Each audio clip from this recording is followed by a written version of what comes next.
ورحمۃ اللہ وبرکاتہ.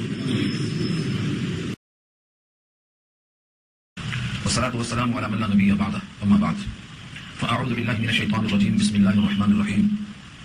قاف والقرآن المجيد بل عجبوا أن جاءهم منذر منهم فقال الكافرون هذا شيء عجيب أإذا متنا وكنا ترابا ذلك رجع بعيد. صدق الله العلي العظيم وصدق رسوله النبي الكريم ونحن على ذلك من الشاهدين والشاكرين. اللهم ألهمنا رشدنا وأعذنا من شرور أنفسنا. اللهم وفقنا لما تحب وترضى من القول والفعل والنية. رب اشرح لي صدري ويسر لي أمري واحلل عقدة من لساني يفقهوا قولي. آمين يا رب العالمين. محترم حضرات، معزز سامعین، محترم خواتین، میری ماں اور بہنوں، میرے بھائیوں، پیارے بچوں، آج کی گفتگو کا عنوان ہے سورہ قاف. سورہ قاف میں کل 45 آیتیں ہیں اور 3 رکوع پر مشتمل ہیں. اس سورت کا نام سورہ قاف ہے. قاف حروف مقطعات میں سے یہاں پر موجود ہے، جس کے معنی صرف اللہ کو معلوم ہے. سورت کے شروع میں جو حروف مقطعات میں سے کوئی آتے ہیں انہی کے مناسب سے اس کا نام رکھا جاتا ہے. جیسے یہاں سورہ قاف ہے یا سورہ صاد ہے، مختلف صورتوں کے نام انہیں سے رکھ دیے گئے ہیں.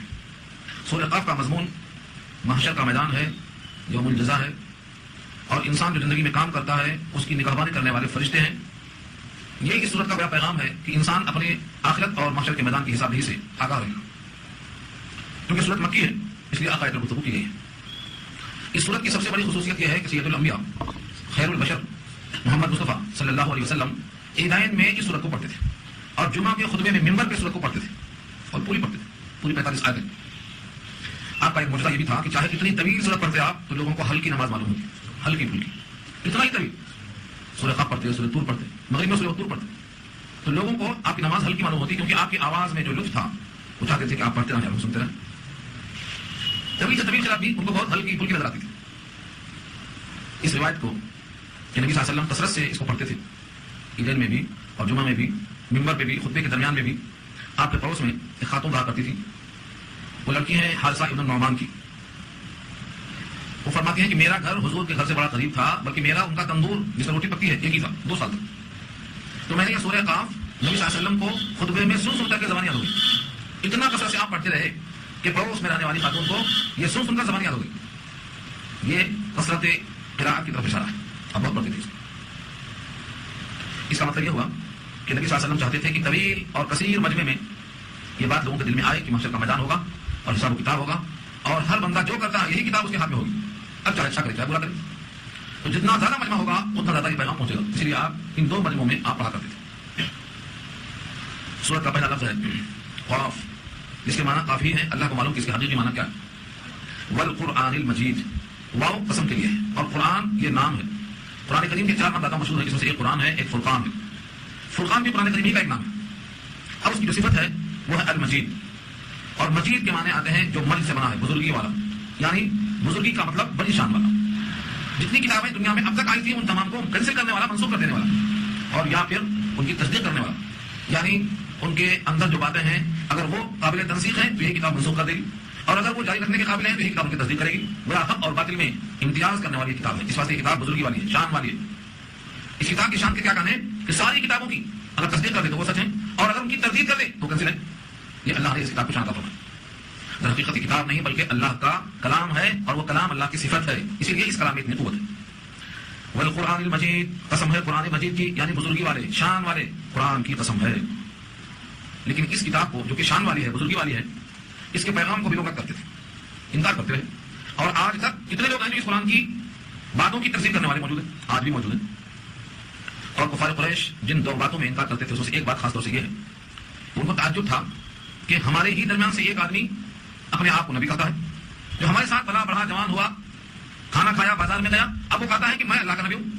بھلا ہمیں میں سے ایک انسان نبی کیسے بن سکتا ہے؟ ان کو تعجب تھا اس پر. اور اس تعجب کو یہ مت سمجھو کہ تعجب کیسے تھا. آج تک ایک طبقہ ہے، وہ تو خیر کافروں کا طبقہ تھا، آج تو مسلمانوں کا ایک طبقہ ہے جو نبی کے نبی ہونے میں اس معنی کر مکمل ہے اور شک میں پڑا ہوا ہے کہ وہ انسان تھے کہ فرشتہ تھے. آج تک بھی وہ بشر ماننے کو تیار نہیں ہے. جب بشر نہیں مانتے ہیں تو پھر نبوت تو بشریت ہی میں نہیں ہے. خاکی ہی بشر جتنے نبوت آئے ہیں سارے نبی خاکی میں تھے، کوئی نبی نہ نوری میں تھا نہ ناری میں تھا. تو ان کا تعجب آج تک باقی ہے. بل عجیبو سے شروع کیا کلام، بل عجیبو، بلکہ ان کو تعجب ہوا، ان جاءہم، یہ کہ آیا ہے ان کے پاس، منذر، ایک ڈرانے والا، منہم، انہیں میں سے، یعنی مکہ کی سرزمین سے پیدا ہونے والا ایک بچہ جو ہمارے سامنے پلا بڑا جوان ہوا، جس کو ہم نے دیکھا ہے کہ وہ کاروبار میں تھے، اور اس کے بعد عقائد کہنے لگے کہ میں اللہ کا نبی ہوں، یہ بات ان کو ہضم نہیں ہوئی، اور وہ تیار تھے کہنے پر کہ نبی تو ہم ہی میں سے کیسے ہو سکتا ہے۔ ان کے خیال میں تھا کہ کوئی فرشتہ آتا اور وہ نبوت کا اعلان کرتا۔ یہ کفار قریش کا ایک عام اشکال تھا جس کی جگہ جگہ تردید کیا قرآن نے۔ سورہ یونس پارہ 11 میں بحث آ چکی ہے، سورہ بنی اسرائیل پارہ 15 میں بحث آ چکی ہے، اور اللہ نے یہ بحث سورہ انعام میں بھی ظاہر کیا۔ اگر زمین پر انسان نہ ہوتے، فرشتے ہوتے، تو ان کی رہنمائی کے لیے اسوہ حسنہ بنا کر ہم فرشتوں کو بھیج دیتے، لیکن زمین پر تو انسان ہے، ان کو آئیڈیل اور نمونہ انسان کا چاہیے، اسی لیے ہم نے زمین پر بسنے والوں کا خیال کیا اور انسانوں کے لیے نمونہ حیات انسانی شکل میں بھیجا۔ لیکن اتنی سی بات سمجھ میں نہیں آ رہی ہے، اس کی وجہ یہ ہے کہ وہ بشریت ہی کو خراب سمجھ رہے ہیں، حالانکہ بشریت خراب نہیں ہے، بشریت کا امتیاز بقیہ دونوں سے سب سے افضل ہے، نوری اور ناری دونوں سے خاکی کا مقام اونچا ہے۔ اسی واسطے نبی صلی اللہ علیہ وسلم کے واسطے جو اوصاف آتے ہیں اس میں ایک ہے خیر الخلائق، تمام مخلوق میں سب سے بہتر، اور ایک لقب ہے سید البشر، تمام بشر کے سردار، بلکہ آدم کے اولاد میں جتنے بھی فرد ہیں ان تمام کے سردار، اور یہ حدیث کے الفاظ موجود ہیں۔ آقا نے فرمایا انا سید ولد آدم، میں آدم کی اولاد کا سردار ہوں، انا سید ولد آدم، میں آدم کی اولاد کا سردار ہوں، ولا فخر، فخر کی بات نہیں۔ تو جس چیز کو نبی صلی اللہ علیہ وسلم نے خود زور دیا ہے اس چیز کی تردید ہو رہی ہے، اور اس کے باوجود بھی بجانے کیسے کیسے دعوے ہو رہے ہیں۔ یہ عقیدہ کفار قریش کا قرآن نے بیان کیا، بل عجیبوا، بلکہ ان کو تعجب ہے، ان جاءہم، کہ آیا ان کے پاس، منذر، ایک ڈر سنانے والا، منہم، انہی میں سے، فقال الکافرون ھذا شیء عجیب۔ اب ڈر سنانے کی بات کیا تھی کہ مرنے کے بعد زندہ ہوگے، حساب کتاب ہوگا، اس پر کافروں نے حیرت کیا، فقال، بس کہا، الکافرون، کافروں نے، ھذا، یہ بات، شیء عجیب، یہ تو عجیب بات ہے۔ زمین میں ایک مرتبہ سڑ گئے، گل گئے، مٹی کھا گئی، ریشے یہاں وہاں بکھر گئے، ہوائیں اڑا کے دریا میں پہنچا دیا، انسان اپنے وجود کو ایسا منتشر کر لیتا ہے کہ اس کو پتہ نہیں کہاں چلا گیا وہ، اس بکھرے ہوئے منتشر اجزاء کو اکٹھا کیسے کیا جائے گا، یہ بات تو ماننے والی ہے نہیں، ھذا شیء عجیب، عجیب بات ہے۔ اس عجیب بات کو خود کہتے تھے، اذا متنا، کیا جب ہم مر جائیں گے، وکنا ترابا، اور ہو جائیں گے مٹی، ذلک رجع بعید، یہ تو بہت دور کا لوٹنا ہے، اتنا دور سے کون لوٹتا، یعنی گھر سے باہر چوکھٹ تک گیا لوٹ کے آ سکتا ہے، شہر سے باہر گیا لوٹ کے آ سکتا ہے، ایک ملک سے دوسرے ملک میں گیا لوٹ کے آ سکتا ہے، لیکن یہ لوٹنا کہ مر گیا کب گیا اور سراپا مٹی ہو گیا، اب مٹی ہونے کے بعد پھر سے گوشت کا دوسرا کیسے بنے گا، آگا رجعون بعید، یہ تو بہت دور کا لوٹنا، اتنا دور انسان واپس نہیں آ سکتا۔ در حقیقت انسان، خاص طور سے یہ منکر انسان، اپنے علم کے مطابق سوچتا ہے، اس کا علم کہتا ہے کہ اتنے انسان مریں گے، اتنے انسان جلیں گے، اتنوں کی راکھ بکھرے گی، اتنے کے اجزاء منتشر ہوں گے، ایک ایک قبر سے 70,000 نکلیں گے، بھلا ان کے اجزاء کیسے اکٹھا ہوں گے، ان کی انگلی، ان کا چہرہ، ان کی ناک، ان کا پیر، ان کا گھٹنا، سب منتشر ہو جائے گا، سب مل جائے گا، ہزاروں کروڑوں لاکھوں انسانوں کو ان کے اجزاء کو کیسے اکٹھا کیا جائے گا، یہ اپنے علم کے مطابق سوچ کے مر رہے ہیں۔ اللہ فرماتے ہیں، جواب بہت پیارا دیا، قد علمنا ما تنقص الارض منهم، تحقیق کہ ہم نے جان لیا، ما تنقص، جتنا نقص، جتنا کمی کرتی ہے زمین، ما تنقص الارض منهم، ان کی باڈی میں سے، ان کے جسم میں سے زمین کتنا کھاتی ہے، کب کھاتی ہے، کیسے کھاتی ہے، وہ ذرہ کی شکل میں تبدیل ہوا ہے، میں سب معلوم ہے۔ تمہارا گمان بھی تھا کہ ان تمام کا علم کیسے ہو سکتا ہے، ما تنقص الارض منهم، ان میں سے زمین کتنا کھاتی ہے، ہمیں پورا معلوم، اور یہ دعویٰ بہترین نہیں ہے۔ آج آپ کھاتے ہیں روٹی تو کہتے ہیں کہ وہ پنجاب کا ہے، چاول کھاتے ہیں تو کہتے ہیں یہ تلنگانہ آندھرا کا ہے، معلوم، سیب کھاتے ہیں تو کشمیر کا ہے، اور جو کھجور کھاتے ہیں تو یہ مدینے کی ہے، اور زیتون کھاتے ہیں تو یہ مکے سے آیا۔ اتنی بکھری ہوئی چیزوں کو تم نے کھایا ہے، تم کو کبھی یاد بھی ہے کہ تمہارا جسم تو انہیں اجزاء کا مجموعہ ہے، انہیں اجزاء کو بکھیر کے پھر جمع کریں گے ہم، تو کیا مشکل ہے؟ اگر تم 1000 جگہوں کی چیزیں کھا کر مجموعہ بن چکا ہے تو پھر اسی ذہن کو سامنے رکھو کہ جو 1000 مقامات سے چیزوں کو پیدا کر کے تمہیں تیار کر سکتا ہے، انہیں چیزوں کو بکھیر سکتا ہے، پھر جمع کر سکتا ہے۔ کبھی ہم نے سوچا ہی ہم نے روٹیاں کہاں سے کھائی ہیں، چاول کہاں سے کھائے ہیں، چائے کہاں سے پی ہے، گوشت کہاں سے کھائے ہیں، ساگ کہاں سے کھائے ہیں، سنترے کہاں سے کھائے ہیں، یاد بھی نہیں ہے، کہاں کی مٹی سے ہم نے پیدا ہو کر اپنے آپ کو تیار کیا۔ اللہ فرماتے ہیں ہم جانتے ہیں کہ زمین نے تمہارے جسم سے کتنا کھایا، کون سا ذرہ کہاں ہے، جس طرح تمہاری پیدائش کے پہلے تمہارا گیہوں کس مٹی کا ہے، اس مٹی سے کون سا قطرہ خون کا بنا، اور اس خطرے سے کون سا منی کا قطرہ بنا، اور انسان کی جان پر تھا، اور ماں کے پیٹ میں رحم میں جو خون ہے اس کا تھا وہ کیسا بن کر کھاتا رہا، ہمیں سب معلوم ہے۔ تم کو تعجب ہے تمہارے اپنے علم کے لحاظ سے، لیکن ذات باری کے واسطے یہ کوئی چیز مشکل نہیں۔ قد علمنا ما تنقص الارض منهم، اور تحقیق کہ ہم نے جان لیا جو کچھ زمین کم کرتی ہے، گھٹاتی ہے ان میں سے، وعندنا کتاب حفیظ، اور ہمارے پاس ایک کتاب ہے جو حفیظ ہے، حفیظ مانے محافظ ہے، محفوظ ہے، وہ کتاب خود محفوظ ہے، اور جو باتیں اس میں وہ بھی محفوظ ہے، اور جن کے ہاتھوں میں وہ ہاتھ بھی محفوظ ہے، وہاں کسی کا ہاتھ پہنچ نہیں سکتا، کوئی خود رد نہیں کر سکتا، اس کتاب میں کوئی کمی زیادتی نہیں کر سکتا، یہ کتاب ہمارے پاس محفوظ ہے۔ وعندنا کتاب حفیظ، اسی کتاب حفیظ کو ہم لوح محفوظ کہتے ہیں، کتاب بمانا مکتوب، جس کا نام لوح تختی، اور محفوظ کے معنی جس کا ہاتھ نہ جائے، جس پر کسی کا ہاتھ نہ چلے وہ محفوظ ہے۔ تو ہمارے پاس ایک کتاب ہے جو محفوظ ہے، سب لکھا ہوا ہے، آئندہ جو ہوگا ابھی نہیں ہوا ہے وہ بھی لکھا ہوا ہے، ابھی کتنے اور پیدا ہوں گے اور کہاں سے تیار ہوں گے وہ بھی لکھا ہے۔ ہمارے پاس کائنات کی پیدائش کے پہلے 50,000 سال پہلے اللہ نے لکھ دیا تھا کتنے انسان ہوں گے، کیا کھائیں گے، کیا پیدا ہوں گے، اللہ کا علم بھی، ساری کائنات اس کا علم ہوئی تھی۔ بل کذبوا بالحق لما جاءهم، بلکہ انہوں نے جھٹلایا ہے حق، کذبوا جھٹلایا، بالحق، حق کو، سچے دین کو، لما جاءهم، جب ان کے پاس یہ دین آیا۔ اور در حقیقت جھٹلانے کی وجہ کیا ہے؟ فہم فی امر مریج، یہ لوگ ایسے معاملے میں ہیں جو خلط ملط ہو چکا ہے. فہم فی امر، وہ ایک ایسے معاملے میں ہے. مریج، مریج کے معنی خلط ملط ہونا، گڑ مڑ ہو جانا. مرجا اسے بتا چکا ہے. مرجا کے معنی آتے ہیں دو دریاؤں کا مل کے چلنا. مرج البحرین یلتقیان، دو دریا مل کے چلتے ہیں. تو مرجا کے معنی آتے ہیں دو چیزیں آپس میں مل جانا. اور جب چیزیں آپس میں مل جاتی ہیں، گڑبڑ ہو جاتی ہیں، تو اس سے فساد پیدا ہوتا ہے. یہاں مراد فساد دیا ہے. تو پھر امر مریج کے معنی فسادی بات میں اور اچنبھی بات میں پڑے ہوئے ہیں. اللہ کی قدرت میں کتنی قدرت ہے، اس کی تحت تک پہنچنا انسان کے بس کی بات ہے. انسان کے بس کی بات تو اللہ کے قدرت تک پہنچنا بہت دور. اللہ نے جو پیدا کر دیا ہے مخلوقات، ان کی حقیقت جاننا تمہاری بس کی بات ہے. اپنی قدرت سے جو اس نے مخلوقات پیدا کر دی ہیں، ان تک تمہاری نگاہ نہیں پہنچی ہے، تمہاری نہیں پہنچتا. چلو ثبوت کے واسطے تم مشاہدہ کر لو، آسمان کا دیکھو، تمہاری نگاہ پہنچتی ہے کیا وہاں تک؟ افلم ينظروا، کیا پس وہ نہیں دیکھتے ہیں آسمان کی طرف؟ فوقهم، اوپر ہی ہے، تمہارے سر پر دیکھ لو، دور نہیں. تمہارے سر پر جو آسمان ہے یہ اللہ کی مخلوق ہے. اللہ نے اس کو پیدا کیا. تم اس کی مخلوق تک رسائی نہیں حاصل کر سکتے ہو، تمہاری نگاہ وہاں تک نہیں پہنچتی ہے، تم اس میں غور و فکر کرنے پر قادر نہیں ہو، تو اللہ کی قدرت کا اندازہ تمہیں کیسے ہو سکتا ہے؟ افلم ينظروا الى السماء فوقهم، کیا پس وہ نہیں دیکھتے آسمان کی طرف اپنے ہی اوپر؟ یہاں نظرہ سے مراد آنکھوں سے دیکھنا بھی ہو سکتا ہے، اور نظرہ سے مراد غور و فکر کرنا بھی ہو سکتا ہے. کیونکہ جو نیلگوں آسمان ہے، بعض کہتے ہیں اس کا رنگ آسمان کا نیلگوں نہیں ہے، بلکہ زیادہ دور ہونے کی وجہ سے یہ آسمان کا رنگ نیلگوں نظر آتا ہے. جیسے تالاب میں پانی زیادہ گہرا ہے تو پانی سفید ہونے کے باوجود نیلگوں نظر آتا ہے، مگر حقیقت یہ ہے وہ پانی کا نیلگوں ہونا اسی آسمان کا عکس ہے. اور آسمان تک نگاہ کا نہ پہنچنا، اس پر انسان کی اپنی طبیعت خود شاہد ہے. کوشش کرتا ہے انسان کی نگاہ میں آسمان نہیں آتا، اس کی رینج سے باہر، کیونکہ آسمان زمین سے 500 برس کی مسافت پر ہے، اتنا دور اس کی نگاہ دیکھنے پر قادر نہیں ہے.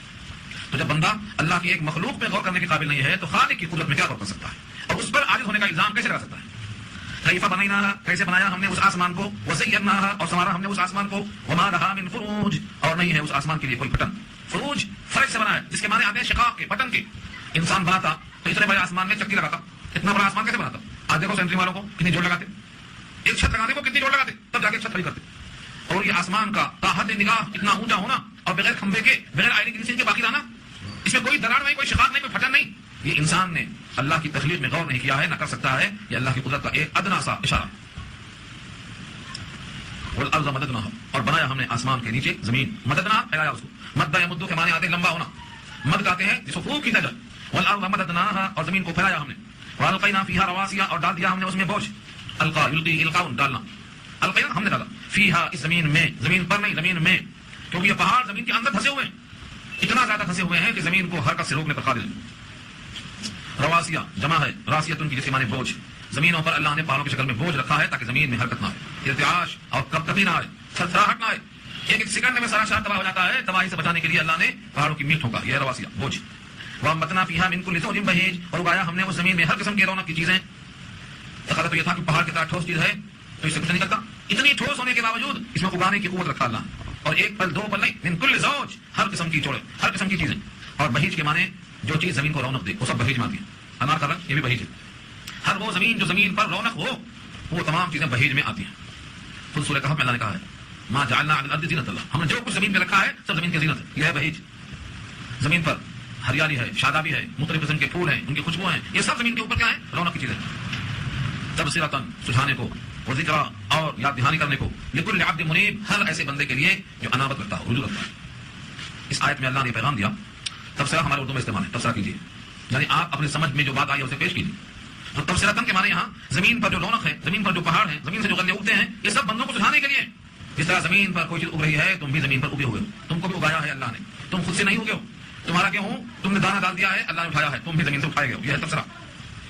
تبصرہ ہی سجھانے کے لیے ہے کہ تم خود رہو، گھاس نہیں ہو، بلکہ تم کو اللہ نے اگایا. جس کا ذکر سورہ نوح میں بھی آیا، واللہ انبتکم من الارض نباتا، تم کو زمین سے اگایا ہے اللہ نے. تم جس طرح زمین پر کاشت کرتے ہو غلے کی اور پھلوں کی، تمہاری بھی کاشت کیا اللہ نے زمین پر، تم کو زمین تیار کیا. تبصرۃ و ذکر، سجھانے کو اور یاد دہانی کو، لکل عبد منیب، ہر بندہ جو منیب ہے. منیب کے معنی آتے ہیں انابت اور رجوع والا. عام طور سے منیب ہمارے پاس منشی کو بولتے ہیں، کیونکہ کاؤنٹر پر رجوع رہتا ہمیشہ، کون رہا ہے، کون کھا رہا ہے، کون پیغام دیا جا رہا ہے، پوری توجہ نگرانی. تو منیب کے معنی رجوع ہونے والا. یہ رجوع ہے کاؤنٹر کی طرف، اور یہ بندہ رجوع ہوتا ہے اللہ کی طرف. فرق یہ، مگر رجوع ہونے والا منیب کہلاتا ہے. منیب اللہ کا وہ بندہ جو ہمیشہ رجوع ہو اللہ کی طرف، رات میں، دن میں، سوتے ہوئے، جگتے ہوئے، ہمیشہ رجوع اللہ کی طرف. یہ بندہ منیب ہے. اور جب بندہ اللہ کی طرف رجوع ہوتا ہے تو اللہ ہدایت دیتے ہیں، یعنی اپنا گھر کہاں ہے، اس کا پتہ کیسے تم پہنچو گے بتا دیتے ہیں. تو منیب ہونا بہت اچھی عادت ہے، رجوع ہونا چاہیے. اب منیب کون بندہ ہے، کس کو ہم منیب کہیں گے؟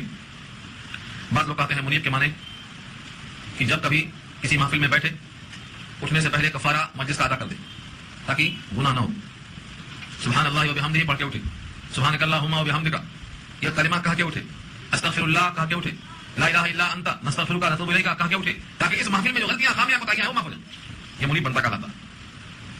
اور منیب کے معنی یہ بھی ہے کہ جو چاشت کی نماز پڑھ لے وہ رجوع کرنے والا ہے. ابو ہریرہ فرماتے ہیں جو 4 رکعات دن کے شروع میں پڑھ لے وہ بندہ رجوع مانا جائے گا، رجوع ہو گیا اللہ کی طرف، دن بھر کے واسطے کفایت.